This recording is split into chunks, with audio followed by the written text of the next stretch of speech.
Good evening and welcome to the News Center at 9:30. I'm Jared Hall. And I'm Melissa Cordial. A NASA scientist visited Ball State today, encouraging students to look beyond the textbooks. Megan Farr is live in the Update Center with more. Megan? Earlier today, students of all ages attended a lecture presented by NASA scientist Steven Saundner. The forum was held in the Ball State Student Center. This afternoon, the lecture was aimed at elementary students. Tonight, however, an adult audience gathered. The focus of the event was to provide students with a hands-on way of learning math and to encourage a more creative way of thinking. The meeting was organized by Professor of Mathematics David Thomas. What we're trying to do is bring to the attention of junior high and high school math and science teachers and students and undergraduates at the university applications of geometry and remote sensing, how you look at the world and other worlds through the eyes of satellites. I'm going to describe in general some of the things we've learned over the last year about Mars from one of the missions that's flying now, Mars Global Surveyor, and then tell them what Odyssey will be doing next year. Later this week, workshops will be held in the Teachers College to take a more in-depth look at the integration of mathematics and technology. These activities are free and will be open to the public. Back to you, Jared and Melissa. Megan Farr live in the Update Center tonight. Thanks. A Muncie man has pleaded guilty to having sex with a 14-year-old girl he met on the internet. 20-year-old Charles McIntyre faces up to 4 years in prison for sexual misconduct with a minor. Authorities say he developed a sexual relationship with a Delaware County girl through a chat room last year. Authorities say the relationship lasted several months. McIntyre is set to be sentenced November 15th. A Muncie Police Fire Merit Commission will now hear the case of city police officer. Officer Tracy Jefferson led Ball State Police on a foot chase after they caught him urinating outside a residence hall. He was formally charged with public indecency, resisting law enforcement, and public intoxication. Muncie Police Chief Joe Winkle says he could have suspended Jefferson for 10 days, but he felt it was best that the commission hear the officer's case. Jefferson is the first police officer to go before the commission this year and could be fired. And the Ball State Police Department is facing an investigation of its own tonight. Indiana State Police officials have ordered a criminal investigation into allegations that campus police set up a former officer with breaking into the University Bursar's office. A jury acquitted Eric Moore on those charges 2 months ago. Moore and his attorneys say he was set up because he had sent a letter to university officials alleging wrongdoing within the department. Ball State students have the opportunity to take advantage of an important health service offered here on campus. You can get a free and confidential HIV blood test at the Student Health Center. The Delaware County Health employee Bob Jones says the students can also come in for information about the virus and how to reduce risk factors. Jones says if you put yourself at risk, you can be exposed. See, to think, well, I would not pick up this virus. It may happen to somebody else, but it wouldn't happen to me. More information about HIV testing is available on the second floor of the Health Center. Testings are Tuesday morning from 8:30 to 11. You can also be tested at the county building free of charge. And Nicholas Ferrari joins us with a look at weather. What do we have going on today? Well, I'm not sure if you noticed it, but fall has arrived. It sure has. No. Let's take a look at our News Center first forecast. Mostly cloudy tonight, a low of 43 degrees. Chilly night out there. All right, thanks a lot, Nicholas. Well, in state news this evening, we begin in Kokomo, where police arrested 15-year-old Kirk Wilson yesterday on charges he shot his father in the head.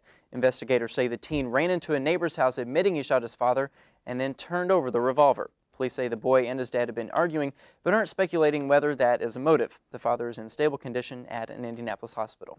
In Marion, the Grant County Prosecutor's Office says the mayor did not break any laws when he used a city credit card to purchase personal items. A prosecutor says the city never paid Marion Mayor Bill Henry's credit card bills. Therefore, the purchases did not harm the city. A state audit showed that Henry accumulated more than $8,000 in personal purchases, late fees, and finance charges on a city-issued credit card. The city council now is considering a new ordinance that would ban personal use of city credit cards. In southern Indiana, a slowing economy is leading to a slower Evansville Regional Airport. At least 5 of the airport's 41 daily flights have been cut in recent days or are expected to be cut next month. However, officials say they will keep 36 flights. That's more than what they'd expected. Airport officials say total revenue was down about $127,000 as of August 31st from last year. And coming up in tomorrow's Daily News, find out more about an investigation into BSU police. Plus, Ball State students react to Jordan's return. These headlines and more in tomorrow's Daily News. Well, a man is arrested in Arkansas who has a possible connection with the September 11th terrorist attacks. Details are next on NewsCenter at 9:30, and find out how the federal government is hoping to honor victims of the attacks. Plus, we'll meet some of the rescuers and animals who are helping sift through what's left of the World Trade Center and what's now known as Ground Zero. Stay tuned.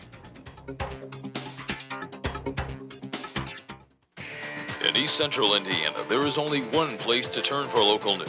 Left 2 million Serbian residents.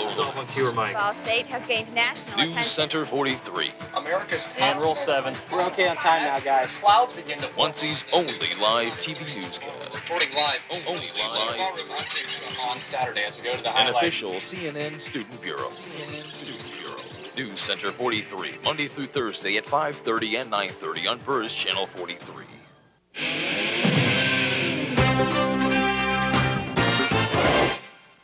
America's war against terrorism now has a new name, Operation Enduring Freedom. And the latest move in that operation involves 5 detained possible suspects in Arkansas. Police there arrested 5 people described as being Asian or Middle Eastern after a traffic stop today. The FBI detained 4 men and 1 woman after pulling them over for speeding. Now, it's reported that one of the 5 detainees has a connection to the terrorist who attacked 2 weeks ago. Persons who were stopped this morning in the van that was speeding that are not Americans who have been asked to come to the sheriff's office to be interviewed by the INS and the FBI, and basically that's all you have. Authorities have not released any names. President Bush wants the FBI to have more leeway in catching and detaining suspects, such as the 5 in Arizona. The president visited the FBI headquarters today to defend his administration's request for expanded wiretap and detention powers.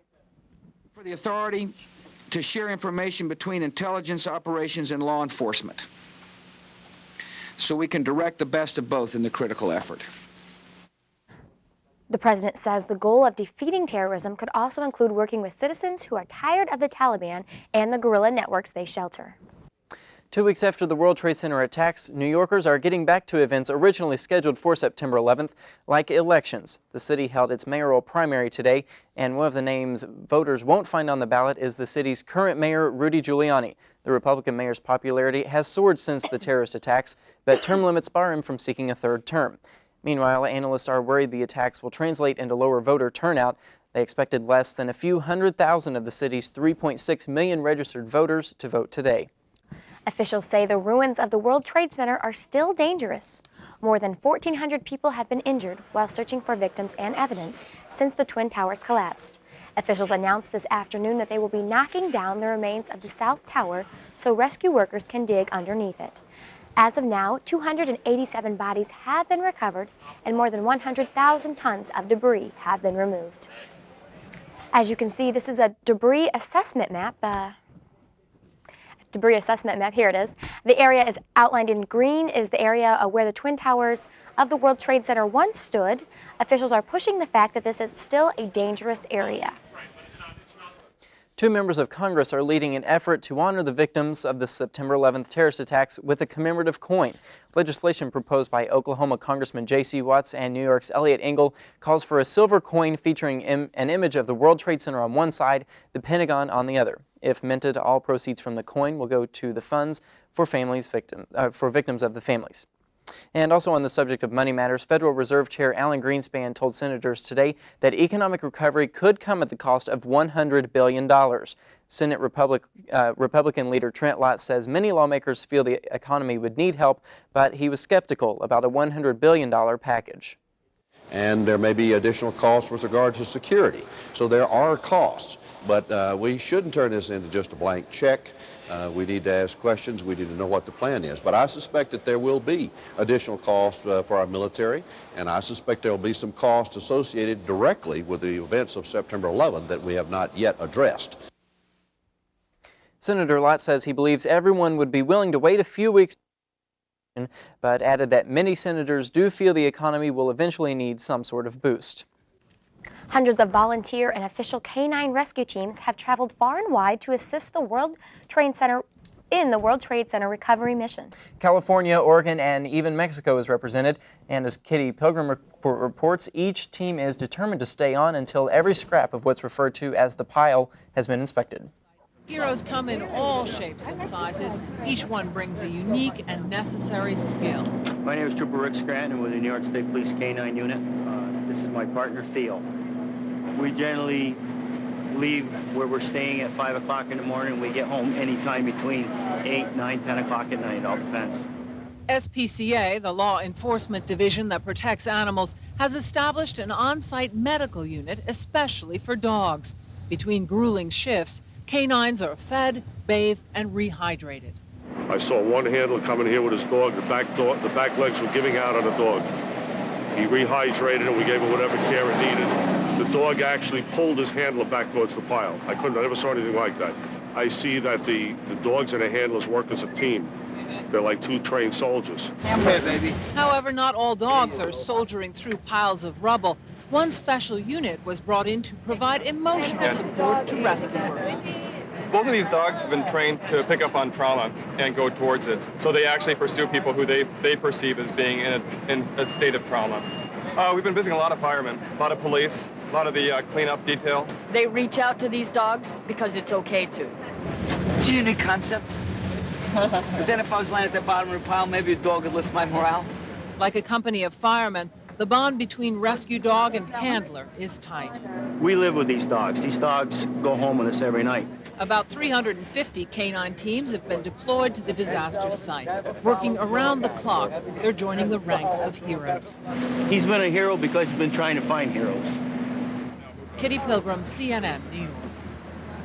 Well, lots of hard work there in New York. Hopefully they have some good weather for it. Like us, we have the good weather, but Nicholas, it's getting pretty cold out. I don't like the cold. That's right. It really has been an interesting few days in weather here in the area. It's cooling off, but I think we'll see a little warm-up on the way. Great. So we will have that for you in your complete forecast.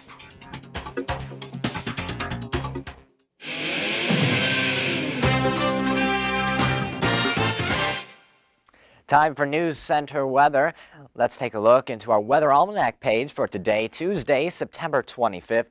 Today we saw a high of 51 degrees, which is our normal low. Can you believe it? We should have seen highs of 73 degrees. 51 degrees is the normal high for a date in November. So fall weather out there. Sunset this evening at 6:34. Across the state of Indiana today, we were the coldest here in Muncie, 51 degrees, 53 up in South Bend, 60 in Terre Haute. Evansville was the place to be, a balmy 61 degrees. Currently outside, cloudy skies, a temperature of 50 degrees. Humidity is at 68%. In our national satellite picture, a lot of clouds out there. We saw some precipitation today in areas of Michigan and Ohio. That will move out of the way as the night goes on. And as you can see those storms here in the national radar picture. Luckily, no part of Indiana saw any of those storms today, but they weren't bad, just dropped light precipitation over the areas. And tonight, as you can see, that front moves away, bringing in a nice high-pressure system, which will make the weather just a little bit better out there and a little warmer. For tonight, mostly cloudy, a low of 43 degrees, light winds out of the west at 10 miles per hour. And moving into tomorrow morning, the clouds continue. We'll see a temperature of 48 degrees, a cool morning out there. Make sure to take your jacket with you. And for tomorrow, partly cloudy, a high of 60 degrees. So a little warm up, certainly a little warmer than today, about 10 degrees warmer. And moving on to our 3-day outlook. Warming up gradually each day, 65 Thursday, 68 Friday, Saturday, 69 degrees. So we're going to warm up a little bit, but it certainly has been fascinating Saturday and Sunday, which were so warm. You saw people in shorts, all out having fun, and then yesterday, I'm not excited about this cold. Winter coats, gloves, really something to see out there. I was going to mention, tonight's definitely not the night to be without a coat if you're going to be out 43 degrees. So it's starting to get to the point now where people start saying, yeah, I think I saw a snowflake out there. But at least it's warming up for the weekend. A little bit warmer would be nice, just a little bit. Thanks a lot, Nicholas. You're welcome. Well, and you have some Ball State sports coming up. Football team had a close one this past weekend. Think they can do it this weekend? We'll see. You know, we've got Miami. We beat them last year. Right. But they've got revenge on their mind. I'll have scores from Major League Baseball and football news when NewsCenter 43 returns.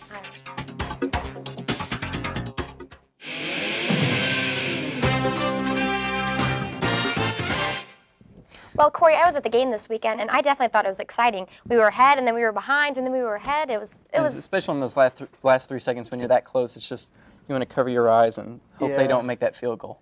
But they did, and we're gonna go. We're gonna take it 1 week at a time. We're gonna go to next week now, or this weekend, and see what happens.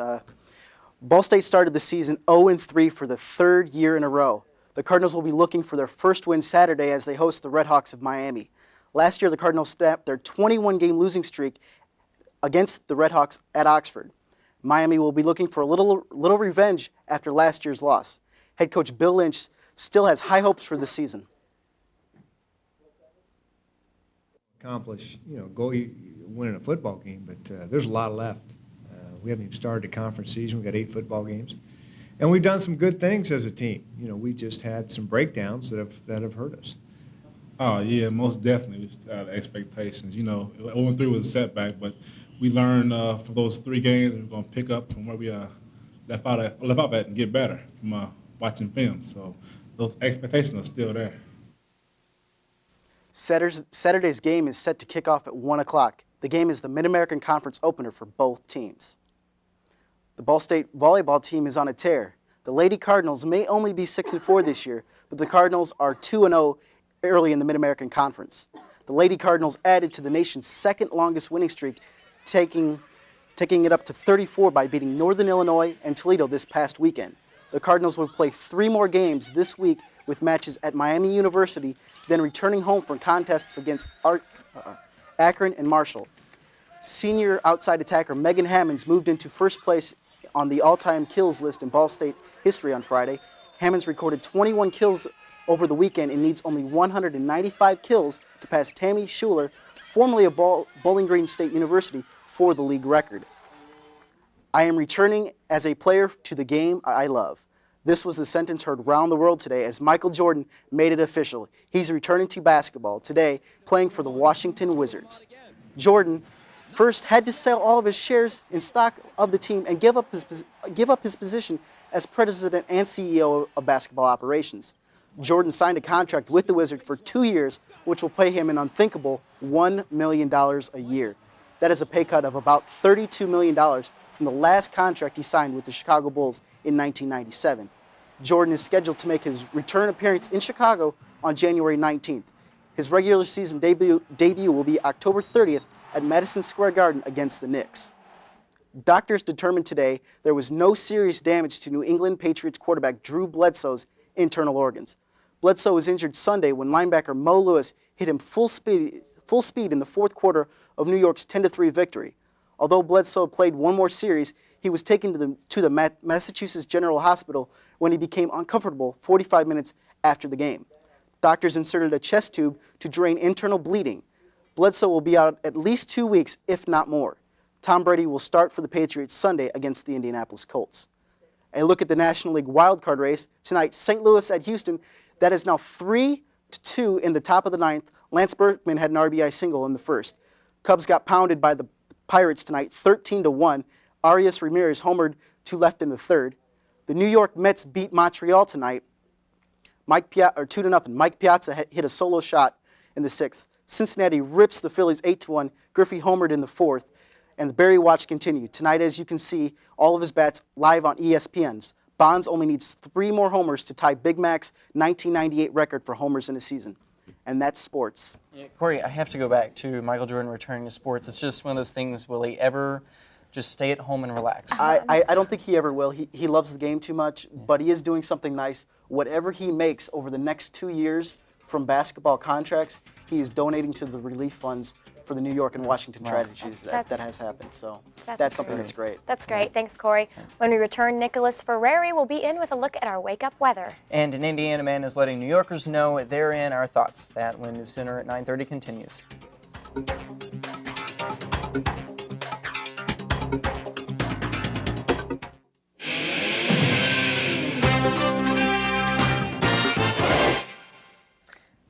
The Well, Nicholas, tomorrow morning, am I going to need my coat or gloves or what's going on? You might need it tomorrow morning. No. Unfortunately, I know. Fall has arrived, as we said earlier. Tomorrow morning, let's check tonight first. Tonight, we will see a low of 43 degrees. Pour yourself a cup of hot chocolate before you go to bed tonight. You'll need it. And as we move into tomorrow, partly cloudy skies, high of 60 degrees. A small but very welcome change in the temperature. And our 3-day outlook, as you see, the temperatures increase gradually as the week goes on. 65 for Thursday, 68 Friday, 69 on Saturday, and that trend will continue as the new week approaches. Great, thanks, Nicholas. And he's a man on a mission of caring, that is. Greg Collins from Indiana is making a long run to New York to let New Yorkers know that the nation is thinking about them in the aftermath of the World Trade Center attack. He's currently in Circleville, Ohio, on his way to New York. Wow, Well, it's kind of interesting, I guess. Long trek. Don't know if I could make it, but I guess when it's something like that, you can do just about anything. I guess not. I don't know. Well, thanks for joining us for News Center at 9:30. I'm Melissa Cordial. And I'm Jared Hall. News Center 43 is an official CNN Student Bureau. Be sure to tune in tomorrow for News Center at 5:30. Have a good evening.